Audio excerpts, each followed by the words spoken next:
What baby ఏంటి కిచెన్లో recipe? రైస్తో దప్పలం. ఓ రైట్, ఇంతవరకు కూడా చేసావు, చాలా బాగుంటుంది. ఓకే, క్యారియర్ వేడి వేడి అన్నంలో తీసేస్తాం. ఓకే, రైస్తో దప్పలం చేసి ఆలు ఫ్రై చేస్తున్నాను. Wow, very nice. ఎప్పుడు నాన్ వెజ్తో పిచ్చెక్కిచ్చేలాగా ఇవాళ వెజ్తోనే పిచ్చెక్కిచ్చేస్తున్నావా? ఓకే, అన్నం అయిపోయింది. ఓకే. హాయ్ ఫ్రెండ్స్, ఎలా ఉన్నారు? ఈరోజు అయితే వారు వెనకాల నుంచి నవ్వేస్తున్నారు. రైస్తో దప్పలం చేస్తున్నాను ఫ్రెండ్స్. చాలా టేస్టీగా ఉండిద్ది. వేడి వేడి అన్నంలో ఈ రైస్ దప్పలం వేసుకొని కొంచెం ఆలు ఫ్రై పెట్టుకుని పక్కన తింటూ ఉంటే చాలా ఎక్సలెంట్గా ఉండిద్ది. ఒకసారి మీరు తప్పనిసరిగా ట్రై చేయండి. నేనైతే గ్లాస్ రైస్ తీసుకున్నాను. ఈ రైస్ బాగా గోల్డెన్ బ్రౌన్ కలర్ వరకు ఫ్రై అవ్వాలి, క్రిస్పీగా అవ్వాలన్నమాట. చూడండి ఫ్రెండ్స్, ఈ విధంగా మనం రైస్ని ఫ్రై చేసుకోవాలి. ఇప్పుడు మనం ఒక బౌల్లో తీసేసుకొని ఒక 3 minutes వాటర్ వేసుకుని నానబెట్టుకోవాలి.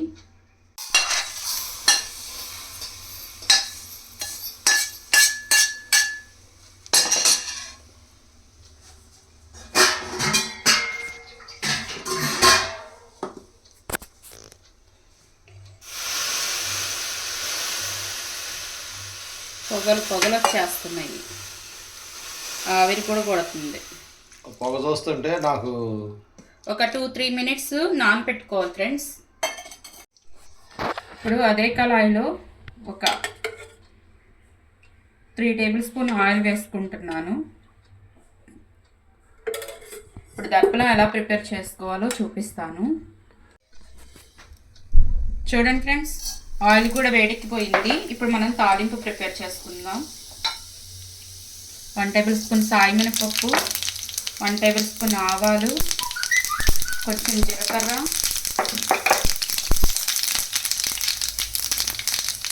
రెండు ఎండుమిర్చి,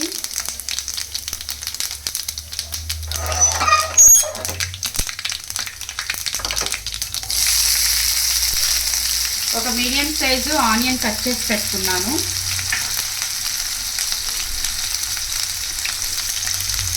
4 పచ్చిమిర్చి కూడా సన్నగా చీలికలా చేసుకున్నాను. కొంచెం కరివేపాకు అన్నీ వేసుకుని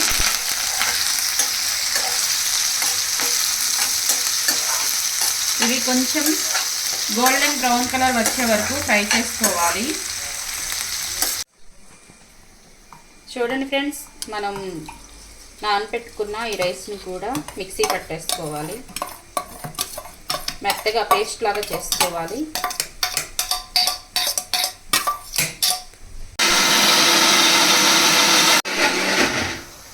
ఒక పక్క మసాలా చక్కగా వేగుతూ ఉంది సిమ్లో, ఒక పక్క బంగాళదుంప కూడా ఉడుకుకు రెడీ అయిపోయినాయి. చూడండి ఫ్రెండ్స్, ఆనియన్స్ అయితే గోల్డెన్ బ్రౌన్ కలర్ వరకు ఫ్రై అయిపోయింది. ఇప్పుడు నేను 1 tablespoon అల్లం వెల్లుల్లిపాయ పేస్ట్ వేసుకుంటున్నాను. ఈ అల్లం వెల్లుల్లిపాయ పేస్ట్ కూడా పచ్చి వాసన పోయే వరకు ఫ్రై చేసుకోవాలి. ఆల్రెడీ ఇదంతా ఈ మసాలా వాసన అంతా కిచెన్ స్ప్రెడ్ అయిపోతుంది. ఇప్పుడు రుచికి సరిపడా సాల్ట్ వేసుకోవాలి. అలాగే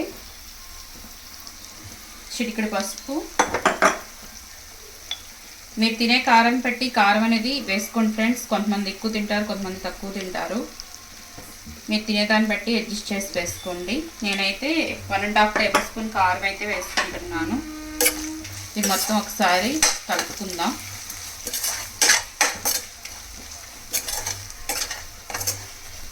వాసన ఏదో నాన్ వెజ్ వండుతా ప్రిపేర్ చేసినట్టు వస్తుంది, స్మెల్ మాత్రం చాలా టేస్టీగా ఉండిద్ది ఫ్రెండ్స్. ఎప్పుడైనా సరే ఏ కూర ఉండాలో తోచినప్పుడు, ఎప్పుడైనా కూరగాయలు ఇవ్వని చెప్పేసి మీరు ఆలోచిస్తున్నప్పుడు ఇలా సింపుల్గా ప్రిపేర్ చేసేయండి. ఆల్రెడీ ఒక నిమ్మకాయ సైజ్ అంత చింతపండు అయితే నేను నానబెట్టుకున్నాను. ఇప్పుడు చింతపండు పులుసు కూడా ఇందులో వేసేసుకుందాం. మనం మామూలుగానే సొరకాయ దప్పలం చేసుకుంటాం కదా ఫ్రెండ్స్, అలాగే ఈ రైస్తో దప్పలం అన్నమాట. మీరు చెప్తే తప్ప ఎవరికి తెలీదు మీరు రైస్తో ప్రిపేర్ చేస్తారని. ఈసారి సొరకాయతో కూడా ఒకటి చేయమ్మా ఏదన్నా, చాలా రోజులు అంత అయింది. టేస్టీగా ఉండిద్ది. ఏమ్మా ఈసారి సొరకాయతో ఏదన్నా చెయ్యి. చేస్తా.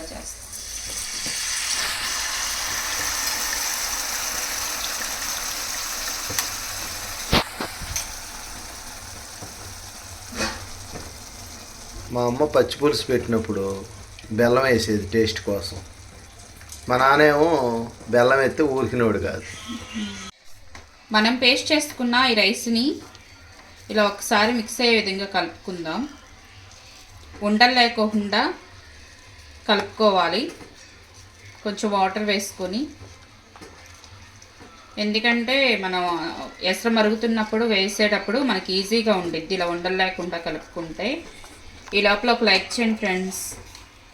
మీరు చేసే లైక్ అనేది మాకెంతో ఇంపార్టెంట్, అలాగే మాకెంతో సపోర్టింగ్గా ఉంటుంది. ప్లీజ్ ఫ్రెండ్స్ లైక్ చేయండి. ఇలాంటి మంచి మంచి వీడియోస్ అయితే మేము పోస్ట్ చేస్తాం. మీరు లైక్ చేస్తారనుకోండి మాకెంతో హుషారు వచ్చింది అనమాట. మంచి కలర్ఫుల్గా రెడీ అయింది బియ్యపు దప్పలం. పొద్దున్నే చలి మాత్రం ఎరగదీసేస్తుంది ఫ్రెండ్స్. మీకు ఎలా ఉందో నాకు తెలియదు కానీ పొద్దున్నే లెగవలేకపోతున్నాం అసలు. 9 అయినా కూడా చలి తగ్గట్లేదు. ఇంట్లో స్వెటర్లు వేసుకొని ఉండాల్సి వస్తుంది, అంత చలిగా ఉంది. ఎటు తిరిగి 4 రోజుల నుంచి మరీ విపరీతంగా ఉంది చలి. 5ంటికే చలిగా లేసేస్తుంది. ఇప్పుడు ఇది పప్పు లేని పప్పు దప్పలమా? ఇప్పుడైతే పులుసు మరుగుతుంది. మనం ఇలాగ మిక్సీ పట్టుకున్న ఈ రైస్ పేస్ట్ని కూడా వేసేసుకుందాం. రైస్ ఇంతే తీసుకోవాలని కొలతేమీ లేదు. మీరు తీసుకునే క్వాంటిటీని బట్టి మీరు రైస్ అనేది తీసుకోండి. మీరు ఎంత రైస్ తీసుకుంటే అంత కూర అయింది. మెయిన్ ఇంగ్రీడియంట్ ఏంటంటే ఈ రైసే కాబట్టి ఇది ఒక్కసారి కలుపుకుందాం. అడుగు పట్టుకోకుండా, ఉండలు కట్టుకోకుండా స్లోగా ఇలా కలుపుకోవాలి. మొత్తం ఈ పులుసు ఈ రైస్ పిండి మొత్తం కలిసే విధంగా.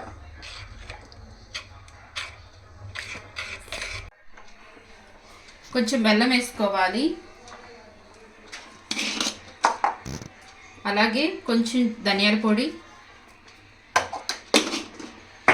వేసుకొని ఈ రైస్ మొత్తం కొంచెం దగ్గరికి అయ్యే వరకు సిమ్లో పెట్టుకొని ఉడికించుకోవాలి. హైలో పెట్టారంటే ఈ రైస్ అనేది ఉండలు కట్టే అవకాశం ఉంది. కాబట్టి సిమ్లో పెట్టుకొని ఉండలు అనేవి కట్టుకోకుండా కొంచెం స్టవ్ అనుకోకుండా ఇలా తిప్పుకుంటూ ఉండాలి.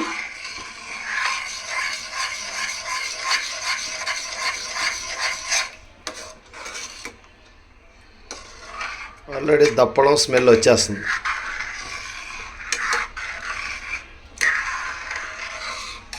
పప్పు లేని పప్పు దప్పలం. దప్పలం అయితే దగ్గరికి అయిపోయింది. ఇప్పుడు మనం లాస్ట్ అండ్ ఫైనల్గా కొత్తిమీర చల్లేసేసుకొని స్టవ్ ఆఫ్ చేసేసుకోవటమే. ఈ వేడి వేడి అన్నంలో ఈ దప్పలం వేసుకుని తింటే ఉంటుంది అస్సలు మజా మామూలుగా ఉండదు. అది చెప్తే కాదు, టేస్ట్ చేస్తే తప్ప తెలియదు. నా భూతో నా భవిష్యత్.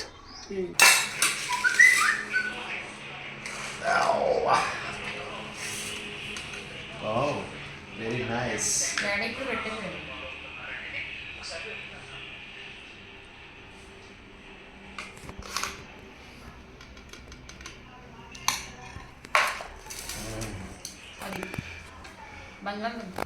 ఓ ఆలు ఫ్రై.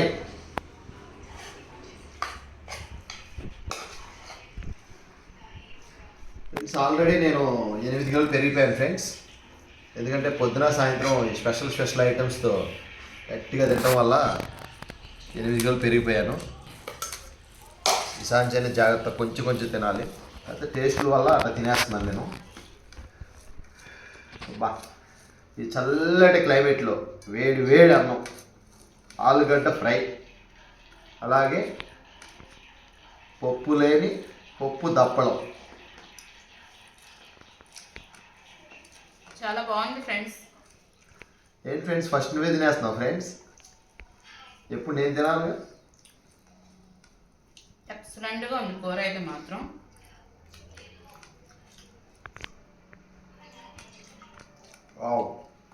అయితే ఎరగ తీసేసింది. Very nice friends. ఇంట్లో కూరగాయలు ఏం లేవు, ఏం వండుకోవాలి, ఏం తోయట్లేదు అన్నప్పుడు సింపుల్ రెసిపీ ఇది. ఎక్సలెంట్గా వచ్చింది. టేస్ట్ మాత్రం మేము తిని చెప్తా ఉంటాం, మీరు మాత్రం అలా ఆలకిస్తూ ఉండాలి. కానీ ఒక్కసారి ట్రై చేయండి, ఎక్సలెంట్గా వచ్చింది. అలాగే ఫ్రెండ్స్ లైక్ చేయండి, షేర్ చేయండి. Right, bye. Thank you for watching.